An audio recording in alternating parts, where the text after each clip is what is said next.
Class 12 history, भारतीय इतिहास के कुछ विषय, भाग 1, अध्याय 2, राजा, किसान और नगर। टॉपिक 1, आरंभिक साम्राज्य का सेकंड सब टॉपिक यानी कि साम्राज्य का प्रशासन। आज बात करेंगे मौर्य साम्राज्य के प्रशासन व्यवस्था की। देखिए, मौर्य साम्राज्य के जो मुख्य राजनीतिक केंद्र थे वो 5 थे। सबसे पहले तो पाटलिपुत्र यानी कि पटना, जो कि तब राजधानी थी, ये आपको बताया जा चुका है पिछले लेक्चर्स में। मौर्य साम्राज्य की राजधानी पाटलिपुत्र, और इसके अलावा 4 और सेंटर्स थे, पॉलिटिकल सेंटर्स थे, जो बड़े ही इंपॉर्टेंट माने गए हैं। और ये सारे के सारे जो पांचों के पांचों जो नाम हैं, ये कैसे पता चले? ये पता चले अशोक के अभिलेखों के द्वारा। अशोक के यानी कि अशोक के अभिलेखों, स्तंभों पर ये नाम बार बार पाए गए हैं और इनके बारे में विवरण यानी कि डिटेल भी पाई गई है। अच्छा, और नाम बता देता हूँ। पाटलिपुत्र के अलावा 4 नाम और हैं। देखिए, तक्षशिला, उज्जयिनी, तोसले और सुवर्णगिरी। और यहाँ ये बताना ज़रूरी समझता हूँ कि तक्षशिला बिहार में नहीं है। जी हाँ, कई लोग गलती से तक्षशिला को बिहार में मान लेते हैं। तो भाई, तक्षशिला बिहार में नहीं है, बल्कि ये आजकल पाकिस्तान में है, पाकिस्तान के एरिया में है तक्षशिला। अच्छा, ये 4 इंपॉर्टेंट प्लेसेस मैंने आपको बता दिए। पाटलिपुत्र के अलावा तक्षशिला, उज्जयिनी और तोसले और सुवर्णगिरी।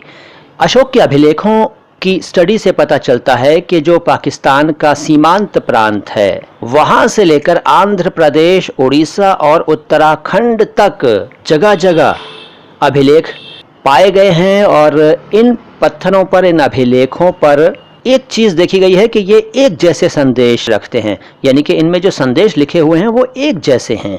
अब सवाल ये है कि क्या इतने बड़े साम्राज्य की प्रशासनिक व्यवस्था एक जैसी रही होगी? इतना बड़ा साम्राज्य और उसका एडमिनिस्ट्रेशन सेम होगा? संभव ही नहीं है, पॉसिबल ही नहीं है। क्यों नहीं है? क्योंकि देखिए, अगर आप बात करें अफगानिस्तान की तो भाई वो तो पहाड़ी क्षेत्र है, और अगर आप बात करें उड़ीसा की तो उड़ीसा तटवर्ती इलाका है, यानी समुद्र तट है, वहाँ पर जलवायु भी अलग है, खान पान भी अलग है, और भी बहुत सारे अंतर हैं। तो ये संभव ही नहीं है कि प्रशासनिक व्यवस्था यानी कि एडमिनिस्ट्रेशन सेम हो। ये हो सकता है कि सबसे मजबूत प्रशासनिक नियंत्रण साम्राज्य की राजधानी का हो और उसके आसपास के जो प्रांतीय केंद्र हों उन पर हो। ये हो सकता है कि सबसे मजबूत एडमिनिस्ट्रेटिव कंट्रोल साम्राज्य की राजधानी का हो और उसके आसपास जो प्रांतीय केंद्र थे उनका रहा हो। स्टडी से पता चलता है कि इन सेंटर्स का, इन केंद्रों का सिलेक्शन बड़े ध्यान से किया गया था। अब देखिए, तक्षशिला और उज्जयिनी, ये 2 ऐसे प्लेसेस हैं जो कि लंबी दूरी वाले व्यापार मार्ग पर स्थित थे, जबकि सुवर्णगिरी कर्नाटक में सोने की खानों के लिए उपयोगी था।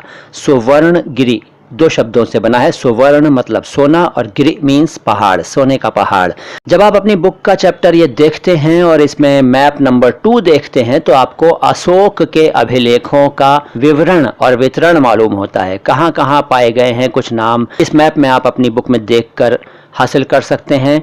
कंधार, मानसेहरा, शहबाजगढ़ी, तक्षशिला, कलसी, टोपरा, बहपुर, मेरठ, निगाली सागर, रुम्मिनदेई, रामपुरवा, लोरिया, नंदनगढ़, लौरिया, अरराज, सारनाथ, पाटलिपुत्र, सहसराम, अहरौरा, कौशाम्बी, गुजर, भाब्रू, बैराट, उज्जयिनी, सांची, गिरनार, सोपारा, सन्नते, मास्की, शिशुपालगढ़, जौगढ़, कलिंग, उदयगोलाम, राजुलमंडगिरी, नित्तूर, ब्रह्मगिरी, गावी मठ, पालकीगुंड, जतिंग, रामेश्वर, सिद्धपुर, चोल, केरल पुत्र, पांड्य, ये सब प्लेसेस जो हैं ये बड़े इंपॉर्टेंट हैं और इनमें किसकी क्या वैल्यू है ये आप मैप की स्टडी करके हासिल कर सकते हैं।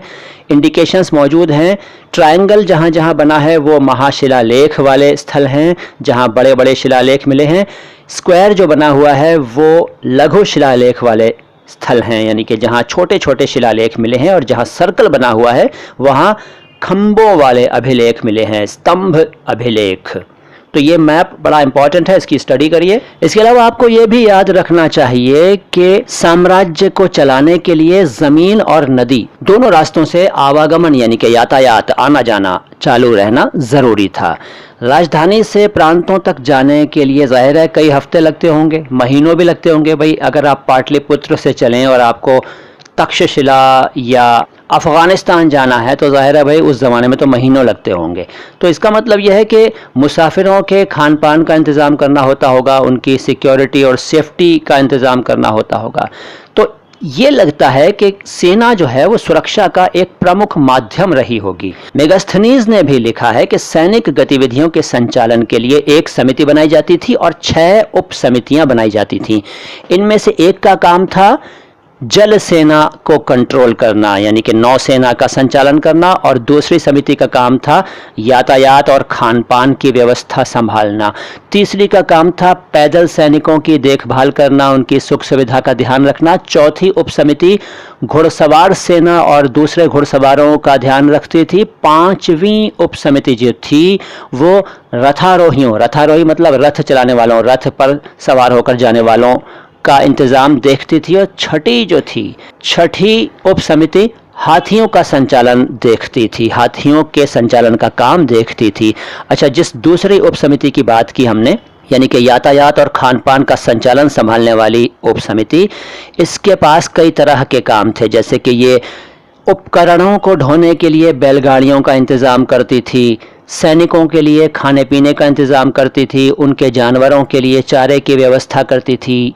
आप ये मत सोचिएगा कि सैनिकों के पास जानवर, जी हाँ, सैनिकों के पास जानवर ही तो थे जो कि उनका वाहन थे। उस ज़माने में कोई गाड़ियाँ या बाइक थोड़ी होती थी, है ना।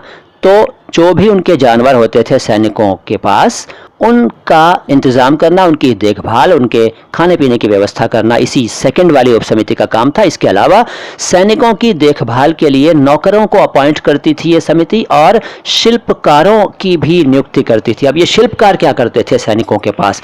भाई शिल्पकार सैनिकों के काम आने वाले डिफरेंट टूल्स बनाया करते थे, औजार बनाया करते थे, और उनकी मरम्मत वगैरह करना और दूसरी तरह के काम वगैरह जो थे वो ये शिल्पकार करते थे। तो इनको अपॉइंट किया जाता था उसी सेकंड नंबर की समिति के द्वारा। अशोक ने बड़ी कोशिश की कि उनका जो साम्राज्य है वो अखंड रहे, और रहा भी।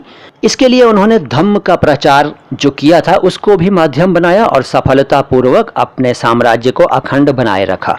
धम्म के सिद्धांत बहुत ही कॉमन, बहुत ही सार्वभौमिक, साधारण थे। अशोक ये मानते थे कि धम्म के माध्यम से लोगों की जिंदगी इस दुनिया में और मरने के बाद दूसरी दुनिया में अच्छी रहेगी। धम्म के प्रचार के लिए उन्होंने स्पेशल ऑफिसर्स बनाए। उन स्पेशल ऑफिसर्स को धम्म महामात कहा जाता था। धम्म महामात याद रखिएगा, बड़ा इंपॉर्टेंट पॉइंट है, कभी कभी शॉर्ट क्वेश्चन के रूप में आ जाता है। तो बस आज इतना ही है। अगले लेक्चर में हम बात करेंगे मौर्य साम्राज्य कितना महत्वपूर्ण था और सम्राट के अधिकारी क्या क्या काम करते थे। सलाम हिंदुस्तान।